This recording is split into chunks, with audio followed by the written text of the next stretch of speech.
İnsanın özünə qarşı hiss etdiyi emosiyalardan ən ağırı hansıdır bilirsinizmi? Bu özünü günahlandırma hissidir.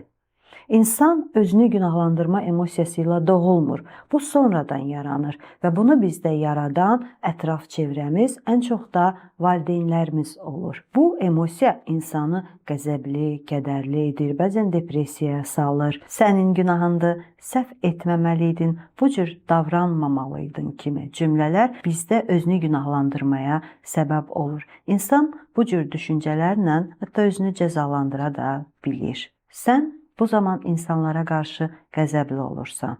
Halbuki bu düşüncələr bizim səhv sxemlərimiz, səhv düşüncə tərzlərimizdir. Biz terapiyalar vasitəsilə, özünü təlqinlə bu tip düşüncələri dəyişdirə bilərik. Hər bir insan səhv edə bilər. Ona görə də özünü günahlandırmaqdan, özünü cəzalandırmaqdan əl çək.